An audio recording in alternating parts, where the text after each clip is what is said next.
Hi friends, welcome to Telugu bus.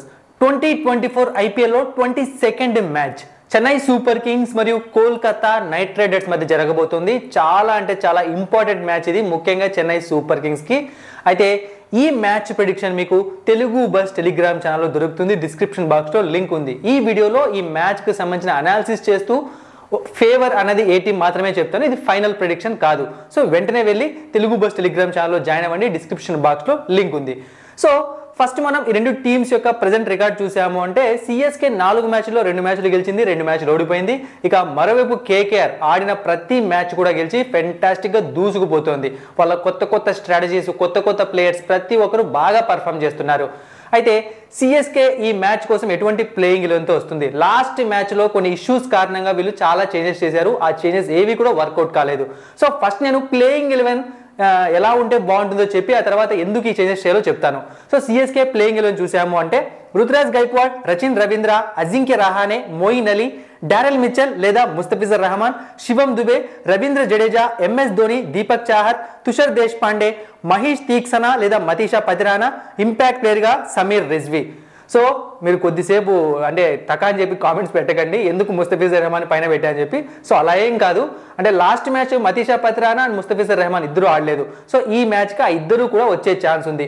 ఆ క్రమంలో Daryl Mitchell పక్కకు పెట్టి మోయిన్ అలీతో కంటిన్యూ అయ్యే ఛాన్స్ కనిపిస్తోంది. ఎందుకు అంటే సో ఒకసారి చూశారు అంటే ఈ రుతురాజ్ గైక్వాడ్ కూడా ఈ టోర్నమెంట్లో ఇంకా ఫాస్ట్గా ఆడడం స్టార్ట్ చేయలేదు, అంటే స్ట్రైక్ రేట్ తక్కువగా మెయింటైన్ చేస్తున్నాడు. రచిన్ రవీంద్ర 2 మ్యాచ్లు బాగా పర్ఫామ్ చేశాడు, 2 మ్యాచ్లు ఫెయిల్ అయ్యాడు. ఇక తర్వాత వస్తున్న ప్లేయర్స్ని చూసామంటే మనం అజింక్య రహానే స్లోగా ఆడుతున్నాడు, డారెల్ మిచెల్ కూడా స్లోగా ఆడుతున్నాడు. సో శివన్ దుబే పైన ఎక్కువ ప్రెజర్ పడుతుంది అనమాట, స్ట్రైక్ రేట్ని ఎక్కువగా పెంచుకుంటూ అతను ఆడుతూ ఉన్నాడు. సో మోయిన్ అలీ ఉన్నాడు అనుకోండి, అతను మంచి స్ట్రైక్ రేట్తో బ్యాటింగ్ చేస్తాడు. కాబట్టి ఆ విధంగా చూసుకున్నప్పుడు మోయిన్ అలీని బ్యాటింగ్ డిపార్ట్మెంట్లో పెట్టి డారెల్ మిచెల్ని తీసేసి బౌలింగ్ డిపార్ట్మెంట్లో మరో ఓవర్సీస్ ప్లేయర్ అయిన ముస్తఫిజర్ రెహమాన్ని యాడ్ చేసే అవకాశం ఉంది. ఈ విధంగా వెళ్తుంది అనిపిస్తోంది. అండ్ అదే క్రమంలో సమీర్ రిజ్వీని ఇంపాక్ట్ ప్లేయర్గా పంపిస్తే బాగుంటుంది అనిపిస్తుంది అనమాట. సో ఈ విధంగా సిఎస్కే ప్లేయింగ్ 11 సెట్ అయితే బాగుంటుంది. ఎందుకంటే జడేజా కూడా తన ప్రైమ్ ఫామ్లో కనిపించట్లేదు, ఎక్కువగా స్ట్రైక్ రొటేషన్ మీద డిపెండ్ చేస్తున్నాడు కానీ హిట్టింగ్ ట్రై చేయట్లేదు. అంటే మీరు అనొచ్చు ఎస్ఆర్హెచ్ మ్యాచ్ జరిగినప్పుడు కొంచెం స్లో బాల్స్ వేశారు అలా చెప్పి. ఎంత స్లో బాల్స్ వేసినా ఎలాంటి టీం అయినా సరే లాస్ట్లోకి వచ్చేసరికి హిట్టింగ్ చేస్తారు, కానీ అస్సలు ట్రై చేయలేదు సిఎస్కే బ్యాట్స్మెన్స్. దానికి కారణం వాళ్ళకి తెలుసు వాళ్ళు ఫామ్లో లేరు, హిట్టింగ్కి వెళ్తే వికెట్ పోతుంది. సో దాని బదులు స్ట్రైక్ రొటేట్ చేసి ఆ 10 రన్స్ 20 రన్స్ అయినా యాడ్ చేద్దామని చెప్పి ఆ విధమైన గేమ్ ప్లాన్తో సిఎస్కే వెళ్ళింది అనమాట. అందుకే ఈ ప్లేయింగ్ 11తో వెళ్తే బాగుంటుందని నాకు అనిపిస్తుంది. ఇక నెక్స్ట్ కోల్కతా ప్లేయింగ్ 11 విషయానికి వచ్చాము అంటే చెప్పాను కదా, ఏం ముట్టుకున్నా బంగారమే, అసలు వాళ్ళు ఏ చేంజెస్ చేయాల్సిన అవసరం లేదు. సో ఒకసారి ప్రిడిక్టెడ్ ప్లేయింగ్ 11 చూసాము అంటే Phil Salt, Sunil Narine, Venkatesh Iyer, Shreyas Iyer, Rinku Singh and Raghuvanshi, Andre Russell, Ramandeep Singh, Mitchell Starc, Harshit Rana, Varun Chakravarthy, impact ప్లేయర్గా వైభవ్ అరోరా లేదా సుయాష్ శర్మ. సో మ్యాచ్ జరుగుతోంది Chennai Super Kings home ground చపక్లో, కాబట్టి స్పిన్కి కొంచెం అనుకూలించే అవకాశం ఉంది. కాబట్టి సుయాష్ శర్మనే ఇంపాక్ట్ ప్లేయర్గా వచ్చే ఛాన్స్ ఉంటుంది. కేకేఆర్ టీం గురించి ఎంతని చెప్పాలి, ఏమని చెప్పాలి. సో గంభీర్ ఎప్పుడైతే మళ్ళీ మెంటర్గా వచ్చేసాడో అక్కడి నుంచి మళ్ళీ స్ట్రాటజీస్ అనేవి పాత స్ట్రాటజీస్ మనకు కనిపిస్తున్నాయి. అంటే ఇంతకుముందు సునీల్ నరేన్ ఓపెనింగ్ చేసేవాడు గంభీర్ ఉన్నప్పుడు. సో ఇప్పుడు మళ్ళీ సునీల్ నరేన్ వస్తున్నాడు. అంటే మధ్యలో ట్రై చేశారు కానీ వర్కౌట్ కాలేదు. కానీ గంభీర్ ఏం చెప్తున్నాడో తెలియదు కానీ భయంకరంగా ఆడేస్తున్నాడు అనమాట. ముఖ్యంగా ఢిల్లీ మ్యాచ్లో అయితే ఒక విధ్వంసాన్ని క్రియేట్ చేశాడు సునీల్ నరేన్. సో నాకు తెలిసి అంటే ఇప్పుడే చెప్పేస్తున్నాను, ఈ రోజు ఎందుకో సునీల్ నరేన్ అంటే ఈ మ్యాచ్లో అంత పెద్ద స్కోరు, అంత ఇంపాక్ట్ఫుల్ ఇన్నింగ్స్ ఆడేమో అనిపిస్తుంది. అయితే ఫిల్ సాల్ట్ కూడా మంచి స్ట్రైకర్తో బ్యాటింగ్ చేస్తున్నాడు. ఇక నెక్స్ట్ అంటే మిగతా వాళ్ళకి ఎవరికి కూడా ఛాన్సెస్ రావట్లేదు బ్యాటింగ్ చేయడానికి. ఓపెనింగ్లో సునీల్ నరేన్, ఆ తర్వాత వస్తే శ్రేయస్ అయ్యర్, ఆండ్రీ రసెల్, అక్కడికే ఎండ్. ఇంకా రింకు సింగ్ వస్తున్నాడు. ఇక మిగతా ప్లేయర్స్కి ఎవరికి రావట్లేదు. రఘువంశీ అనమాట ఫెంటాస్టిక్ అనమాట, డెబ్యూ చేశాడు, అదరగొట్టేశాడు. అంటే మరో 360 డిగ్రీస్ ప్లేయర్ లాగా బ్యాటింగ్ చేస్తున్నాడు. సో ఈ మ్యాచ్లో అతను కంటిన్యూ అవుతాడు. ఇక బౌలింగ్ విషయానికి వచ్చామంటే మిచెల్ స్టార్క్ కొన్ని నెలల తర్వాత అంటే ఐపీఎల్ నుంచి తను వెళ్ళిపోయినప్పటి నుంచి లాస్ట్ మన వికెట్ తీసుకున్నట్టు చూసామంటే ఆల్మోస్ట్ సంవత్సరాలు దాటిపోయింది. తర్వాత ఒక వికెట్ అంటే ఫస్ట్ వికెట్ తీసుకున్నాడు అనమాట. బట్ మిచెల్ స్టార్క్ ఫామ్లోకి వచ్చాడంటే కేకేఆర్కి మరింత బలం, ఎందుకంటే బ్యాటింగ్ డిపార్ట్మెంట్ భయంకరంగా బలంగా ఉంది. మిచెల్ స్టార్క్ ఫామ్లోకి వస్తే బౌలింగ్ డిపార్ట్మెంట్ కూడా బలంగా తయారవుతుంది. ఇక హర్షిత్ రాణా అవ్వచ్చు, వైభవ్ అరోరా అవ్వచ్చు, అద్భుతంగా బౌలింగ్ చేస్తున్నారు. ఇక స్పిన్ రూపంలో ఎలాగో Sunil Narine minimum guarantee bowler ఉన్నాడు. వరుణ్ చక్రవర్తి కొంచెం ఎకానమీని మెయింటైన్ చేస్తే చాలన్నమాట. సో కేకేఆర్ చాలా స్ట్రాంగ్గా కనిపిస్తోంది. అయితే టాప్ బ్యాట్స్మెన్స్ ఎవరు, రెండు టీమ్స్లో టాప్ బౌలర్స్ ఎవరు? సిఎస్కేలో టాప్ బ్యాట్స్మెన్స్ చూసాము అంటే against KKR so Dhoni 554 runs, Jadeja 312 runs, Ruturaj Gaikwad ఏమో 260 రన్స్. సో వీళ్ళు ఇక టాప్ బౌలర్స్ ఎవరు అంటే సో ఇక్కడ Jadeja 19 wickets and Shardul Thakur 11 wickets and Deepak Chahar 11 wickets. ఇక next top batsmen in KKR versus CSK చూసాము అంటే రసెల్, నితీష్ రాణా కనిపిస్తున్నారు. Russell 355 runs, Nitish Rana 284 runs. So Nitish Rana ఆడలేదన్నమాట లాస్ట్ మ్యాచ్, రఘువంశీ వచ్చాడు. మరి ఈ మ్యాచ్ లో వస్తాడో తెలియదు, అంత మంచి నాక్ ఆడాడు కాబట్టి రఘువంశీకి ఛాన్స్ ఇచ్చే ఛాన్స్ ఉంటుంది, రఘువంశీ. ఇక next top bowlers in KKR versus CSK. So Varun Chakravarthy 9 wickets, Sunil Narine 23 wickets, Andre Russell 9 wickets. So ఈ విధంగా ఉంది.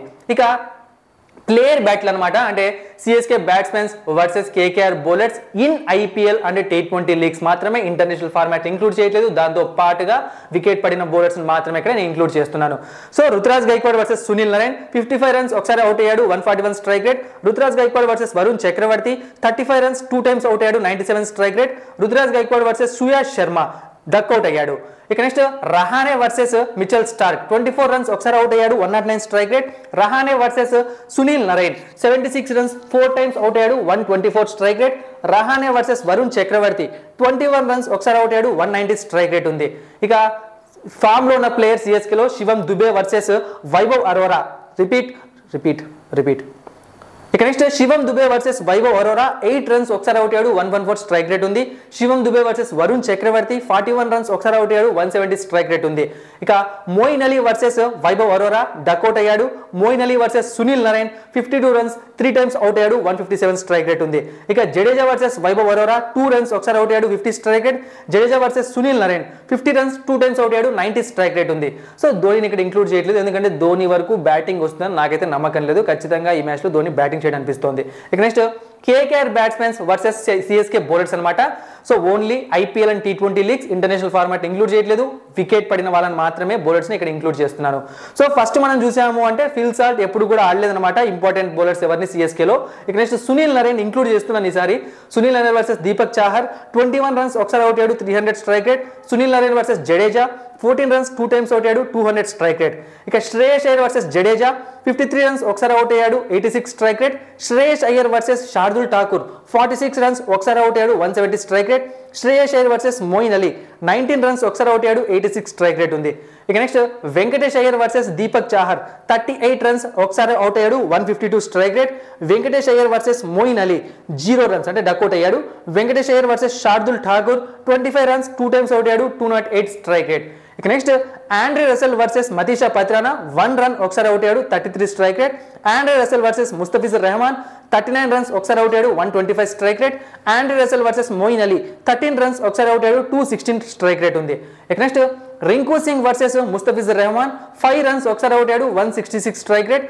రింకు సింగ్ వర్సెస్ శార్దుల్ ఠాకూర్ 8 రన్స్, ఒకసారి అవుట్ అయ్యాడు, 133 strike rate. Rinku Singh versus Jadeja 42 runs, ఒకసారి అవుట్ అయ్యాడు, 144 స్ట్రైక్ రేట్ ఉంది. సో ఇంకొక విషయం చెప్పాలి, ఈ మ్యాచ్ లో శార్దుల్ ఠాకూర్ సిఎస్కే ప్లేయింగ్ 11 లోకి వచ్చినా కూడా ఆశ్చర్యపోనవసరం లేదు. అది ఇంపాక్ట్ ప్లేయర్ రూపంలో అయినా డైరెక్ట్ ప్లేయింగ్ 11 లోకైనా ఛాన్సెస్ ఉన్నాయన్నమాట. ఎందుకంటే కొంతమంది కేకేఆర్ బ్యాట్స్మెన్స్ పైన శార్దుల్ ఠాకూర్ మంచి రికార్డు ఉంది. అండ్ శార్దుల్ ఠాకూర్ బౌలింగ్ స్టైల్కి కూడా చపక్ స్టేడియం సెట్ అవుతుంది. ఇక నెక్స్ట్ చూసాము అంటే CSK versus KKR head to head. టోటల్గా ఇప్పటివరకు 30 మ్యాచెస్ జరిగితే సిఎస్కే 19 మ్యాచెస్ గెలిచింది, కేకేఆర్ 11 మ్యాచెస్ గెలిచింది. ఫస్ట్ టైం బ్యాటింగ్ చేసినప్పుడు CSK 8 matches, KKR 1 match. Second time batting చేసినప్పుడు CSK 11 matches, KKR 10 matches. So మనం చూసాము అంటే సెకండ్ బ్యాటింగ్ చేసినప్పుడు కేకేఆర్ కు సిఎస్కే పైన మంచి రికార్డు కనిపిస్తోంది. ఇక next Chidambaram stadium pitch report విషయానికి వచ్చాము అంటే మనందరికీ తెలుసు ఇక్కడ ఎప్పటి నుంచో ఐపీఎల్ మ్యాచ్లు జరుగుతున్నాయి. ఇది ఒక స్పిన్ ట్రాక్, స్పిన్ కి బాగా అనుకూలిస్తుంది. దాంతో పాటుగా స్లో బౌలర్స్ కి కొంచెం అసిస్ట్ చేస్తూ ఉంటుంది. బట్ మంచి బ్యాటింగ్ వికెట్ కూడా, అంటే ఒక 170, 180 స్కోర్స్ చాలా ఈజీగా వస్తాయి. బ్యాట్స్మెన్స్ అద్భుతంగా ఆడితే 200 కూడా ఈజీగా రీచ్ అవుతుంది. సో ఫస్ట్ మ్యాచ్ మనం చూసామంటే సిఎస్కే వర్సెస్ ఆర్సీబీ ఇక్కడే జరిగింది. సో ఆ రోజు కూడా ఒక మినిమం మంచి స్కోర్స్ నమోదయ్యాయి. ఇక్కడ మనం మ్యాచెస్ చూసామంటే టోటల్ గా 132 జరిగితే అందులో ఫస్ట్ టైం బ్యాటింగ్ చేసిన టీం 70 గెలిచింది, సెకండ్ టైం బ్యాటింగ్ చేసిన టీం 60 గెలిచింది. 2 మ్యాచెస్ టై అయ్యాయి. ఇక్కడ యావరేజ్ ఫస్ట్ ఇన్నింగ్స్ స్కోర్ అనేది 159 ఉంది, యావరేజ్ సెకండ్ ఇన్నింగ్స్ స్కోర్ అనేది 140 ఉంది.